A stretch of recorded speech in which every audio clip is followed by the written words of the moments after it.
We've all had successful testimonies. We've also had failure testimonies. And frankly, we probably get more out of sharing some of our failures because people realize that you overcame it. I mean, who makes the best Alcoholic Anonymous counselors? Not alcoholics, recovered alcoholics. Their testimony, anything you've overcome, a tough childhood, my learning disability, some of my habits, some of my addictions, the failures, those are powerful testimonies. But the testimony really comes to life when you have on the other side of that, the victory.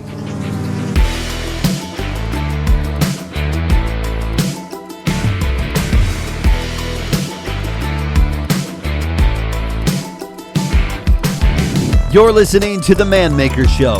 Welcome to Season 1 with your host, Brad Wolgamott. This podcast is all about becoming a better man for ourselves and the people around us. So if you enjoy this episode, whether you're on your way to work or mowing the lawn, make sure to share this with somebody, like, and subscribe. Well, I hope you're ready, because here we go.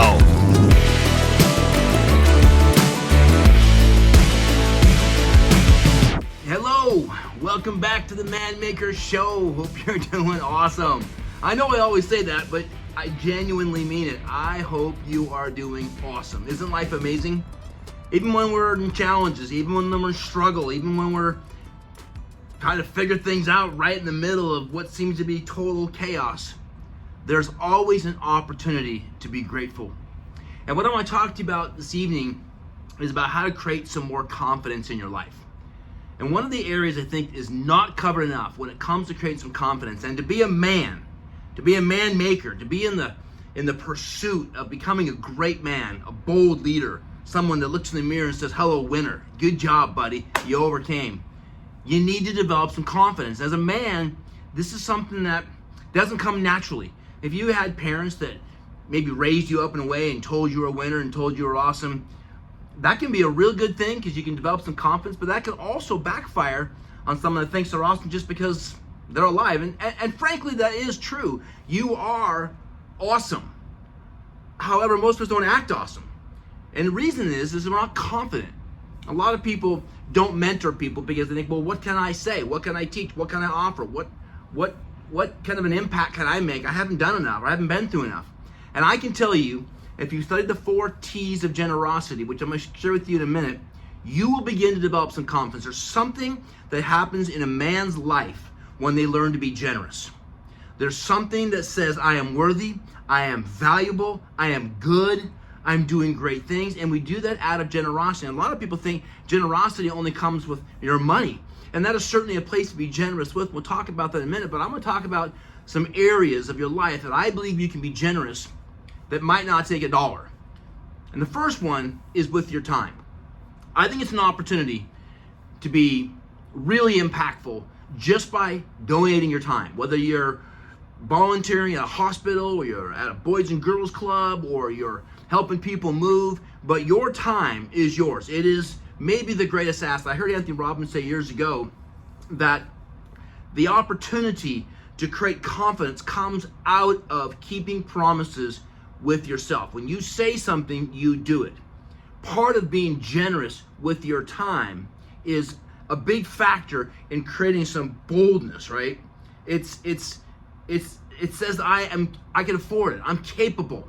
I'm willing. And there's something that gets birthed in someone that believes that they can add value by simply giving their time, reaching out to you. You can be generous with your time on your phone, sending powerful messages, sending impact messages, encouraging, taking videos off the web and sending them to people. Take your time and sit with people. I learned years ago to once a month have a learning lunch with someone that would be generous to me so I could receive. I had to pursue that. I had to create that opportunity. I had to make that scary phone call. I'd really love to have a lunch with you. I'd really like to pick your brain. You've done some things that most people only dream of. I'd really like to sit at your feet and learn. Could I ask you some questions? I promise you it won't be a waste of your time. I've also heard it said that the greatest asset we have is our time. And the world is constantly clamoring for your time. It's the one asset. You don't get today back. You don't have this moment again. What you choose to do with this time is one of the greatest gifts back to the world. So giving your time to people, sitting with them and mentoring them, encouraging them, believing in them, asking them questions what's going on and say, wow, I see that. I believe that. How can I help? Have you read this book? Have you listened to this audio? Can we partner up in some form of a way that I can encourage you and be part of your great success story? It would be an honor for me to stand by your side and help you win. And that's our time. We oftentimes don't bill for that time. It isn't a billable hour in most cases. It's just a place to sit and encourage. And I tell you, not enough people do this. And they, well, I don't have enough time. Make time. Something will birth inside of you when you take this role. The second thing you can be generous with is your talent. Everybody has a talent of some nature, right? Maybe that talent is good listening. Maybe that talent is something in the athletic world. Maybe that talent is something that you've learned how to study. You've learned I was dyslexic, ADD, did special education for a summer or two to get myself back on track so I didn't get held back. I have a talent of looking at adversity and finding a way to birth something great out of that. So when we take our talent might be just getting back up when we've been knocked down. Our talent might be looking at a really bad situation and finding the positive. Our talent might be teaching someone a skill that they wouldn't have learned. Your talents are broad and deep, but you got to think for a second. You are a unique creation. You are the only person that has experienced your life. And in there are some talents that have been developed. Take the time and share them with people. I don't care if it's a Little League baseball team. I used to coach Little League baseball. I never played baseball. I never knew much about it, but I got a lot of great ball players. I watched a lot of videos. I would get around great players and ask them about their skills and their footwork and how they held the ball and how they moved and how they would overcome failure when they're up to bat and how they deal with success and the challenges of failure, which happens a lot in the baseball world. I took what I didn't think was a talent, but I went and got the talent so I could share with people. Find a way to get with people and share with them something that you've learned. That's a talent. And people need that. I don't know how many times you sat back, but I have many times, gosh, saying, man, I wish I had someone pouring into my life. I wish I had someone encouraging me. Be that person. Use your talent, which might just be encouragement. If it's something much broader, much more developed through medical school or some kind of training, fantastic. But find a way to serve people through your talent. There's something, I promise you, as a man, that will birth an internal confidence that becomes an external confidence that gives you a swagger, not in an arrogant, cocky way, but a swagger that people gather around because you're on fire. And they gather around to feel the heat. There's just something about taking the stuff inside of you and just giving it to people. When you do that long enough, you're going to move into that third T of generosity, and that's your treasure. Your treasure could be your baseball cards. Your treasure could be clothing that you're giving to someone that doesn't have it. We've had a lot of people moving into where I live that are immigrants from Slavic countries, and they need a lot of things. Sometimes they need a place that they can find medical attention. Sometimes they need a place to stay. Sometimes they need clothing. Sometimes they need to find a church. Sometimes they just need to know that they're not alone. And the treasure that we store up inside of us is something that we can give to people. And when you give to people without expecting anything in return, again, as a man, something begins to birth in you. If you're lacking confidence, if you're in a place you're like, how do I get this internal belief in myself? Be generous. Be generous. You don't have to have a lot to give a lot. You don't have to feel grateful to act grateful. I hope you do feel grateful, but a lot of times in life, we're struggling, we're battling, and we look too much at the battle, so maybe we're not grateful, but maybe be grateful for the battle because that's the weight on the bar that's giving you a chance to get stronger. Your treasure could be those types of things. And oftentimes, it's money or a car or groceries, but your treasures, the things that you have that you can give to people. Sometimes they're things you might need, but there's a law of reciprocity. Sowing and reaping is real. That when you give, it comes back. When you're in a great place in your life, it seems as though you're caught up in this wave of grace that things just happen smoothly. What is that? It's because you're working in an operation of generosity. And out of your generosity, you feel you got more to give. When you have more to give, you birth the confidence. And if you've never done this, you've never given, here's the thing you can give away. Your video games. If they're a brain suck for you, get rid of them. I know they're fun. I played with some guys the other day, and I've never really been into video games because I just didn't have time. But I sat down with some guys and like, hey, I see why you played. This is fun. I think it's a time suck, and if you have time to give, it's great. But I would suggest give it away. I gave my TV away when I was in my early 20s because I realized that I could be a TV-holic. I could sit there and watch and surf and stay up late and watch shows. And you know what? I had to get rid of that thing. For a while, I just put a picture on it, like, do something versus sitting. And in doing so, I would take that non-productive time and I would make an impact in my own life. By being generous with something you have that may be a distraction is a great way to get rid of some of those distractions. The treasures of our life, what to one man, to yourself, might be something simple or garbage, but to some person, it might be everything. You might think you're just one person in the world, but to one person, you might be the world. That comes when you develop this generous spirit. And the last area, I think every one of us can really make an impact. I'm going to share a little bit of time on this, and that's be generous with your testimony. We've all been through things. We've all had successful testimonies. We've also had failure testimonies. And frankly, we probably get more out of sharing some of our failures because people realize that you overcame it.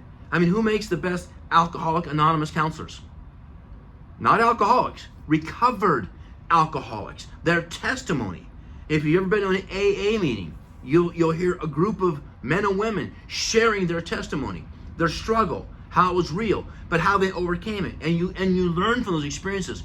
Anything you've overcome, a tough childhood, my learning disability, some of my habits, some of my addictions, the failures, those are powerful testimonies.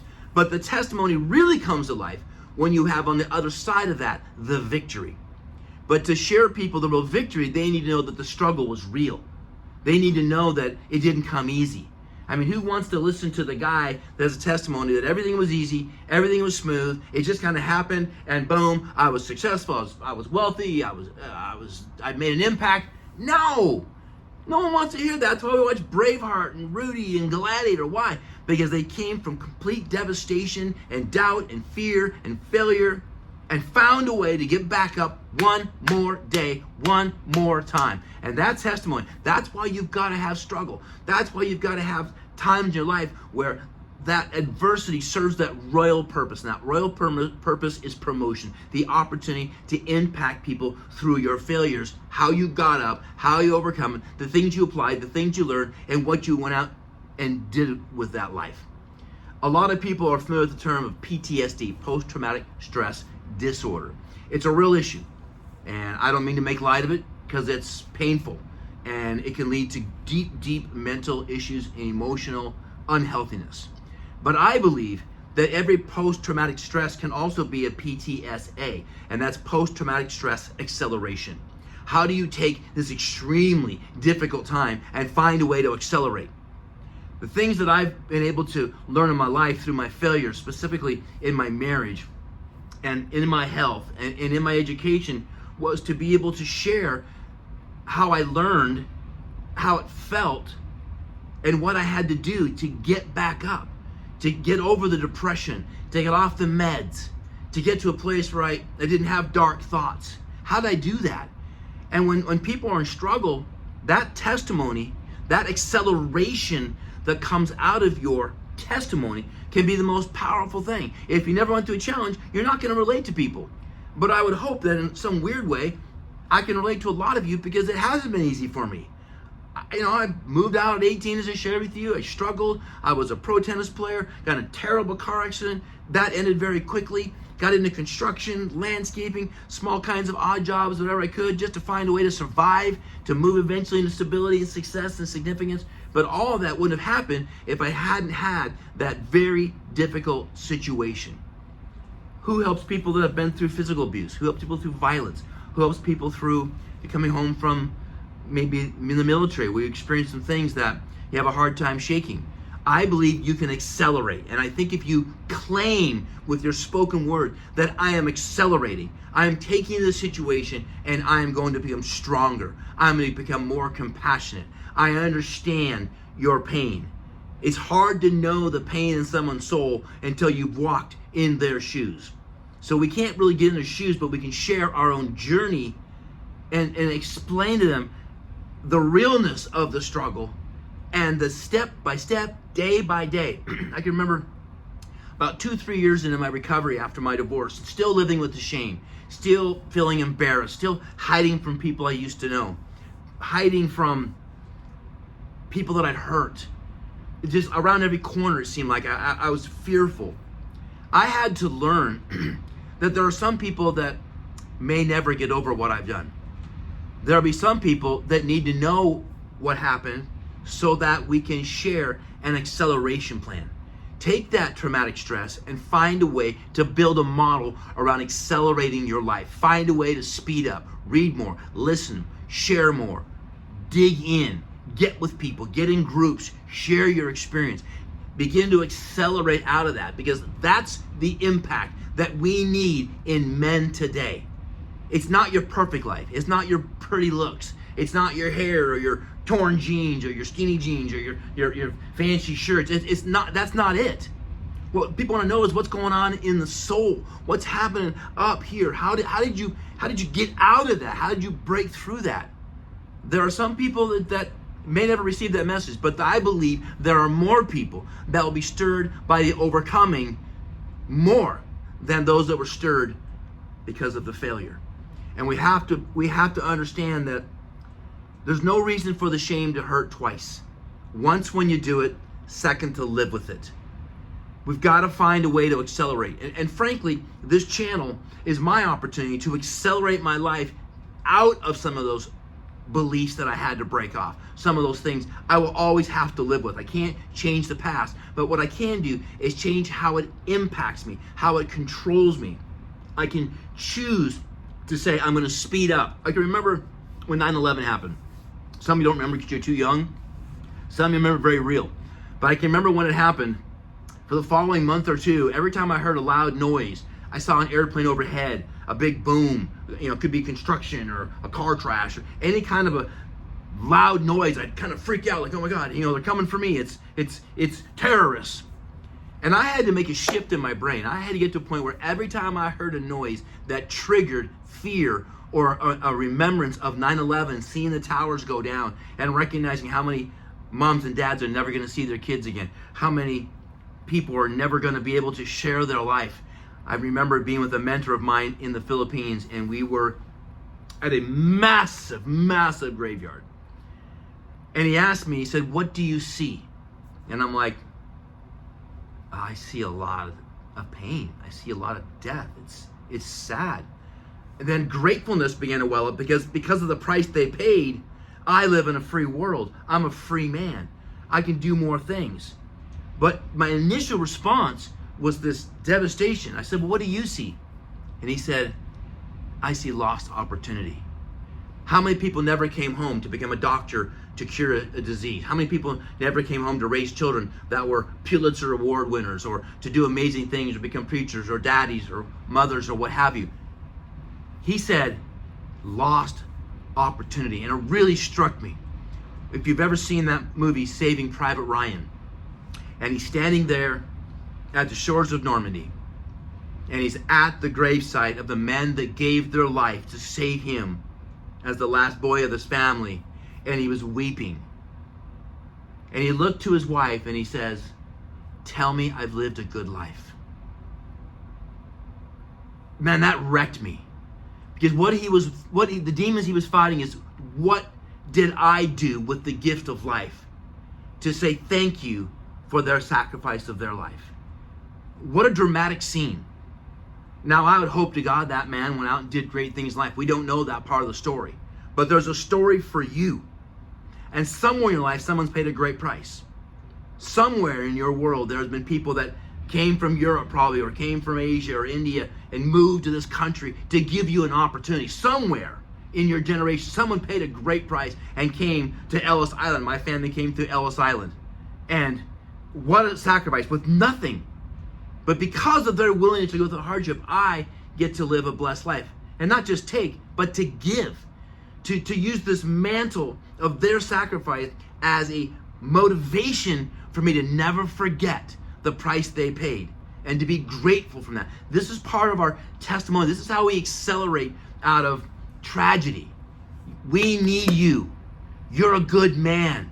You may have made some dumb decisions like I have, but inside of you there is a good, amazing human being. I don't think there's ever been born a bad baby.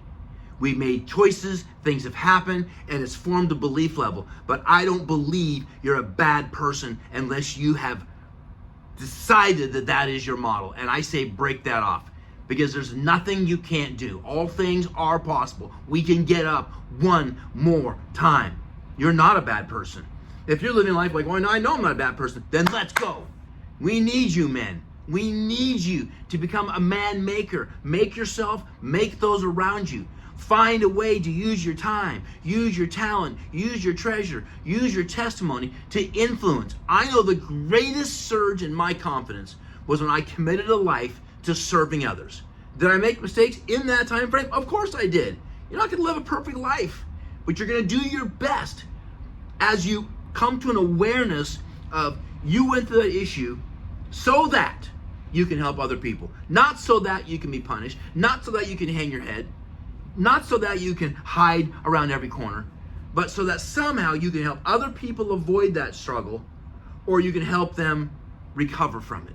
Your testimony is powerful. Learn to use that PTSA mindset. It's a decision. We've all heard that saying, if you think you can, you can. If you think you can't, you can't. Whatever you think, you're right, because it's true. You can do anything if you set your mind to it, commit to a path, and get in a personal development plan that encourages you to get up, stand up. My mom used to say, Bradley, stand up straight, shoulders back. My mom was my hero. She taught me to be proud, to stay strong, to be bold, to get up one more time. Yeah, but I failed again. How many times have we said, I'll never do it again? And you do it again like, oh my gosh, I'm so unworthy. And at that moment, you probably are unworthy, but you can shift that. You can overcome that and become stronger and better and bolder and more compassionate. This is the power of using our testimony. And there's something that heals in your life when you're healing other people. It's one of the steps of AA is to become a mentor, to adopt a brother or sister in the struggle and share with them how you overcame. But you had to be in it, then you had to overcome it to a point where you can begin to really share it. And that's the power of business, that's the power of family, that's the power of health, is learning how to take those challenges, determine the process of getting well, get well, and then share your story to help other people be strong. Be a man maker, be bold, be confident. Know that everything works in a way, if you frame it right, to be stronger, better, bolder, more compassionate, and help other people win. You want to find victory? Help other people find victory. The law of the universe, whatever I help people get, I seem to get more. The more generous I am, the more people are generous around me with their time, their talent, their treasure, their testimony. When we serve, people want to serve. You build a culture of honor out of this mindset of being generous on things that frankly really don't cost you a lot of money. They cost you some courage. They cost you some bravery. They cost you some willingness to take a chance. Like, well, what if they judge me? What if they don't like what I'm saying? That might happen.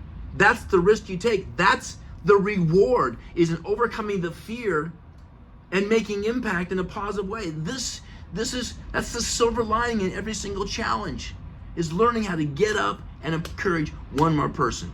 So you may be asking yourself, how do you do that? Well, maybe you need to go to your community and work with homeless. Maybe you need to work we used to do a lot of things called the Northwest Dream Team. And we work with kids in the inner city, and we buy them shoes or get them on sport teams and buy their equipment, or we do a Christmas or an Easter or have a big 4th of July party and have fireworks and invite all these kids to be a part of it. Maybe they've never seen them.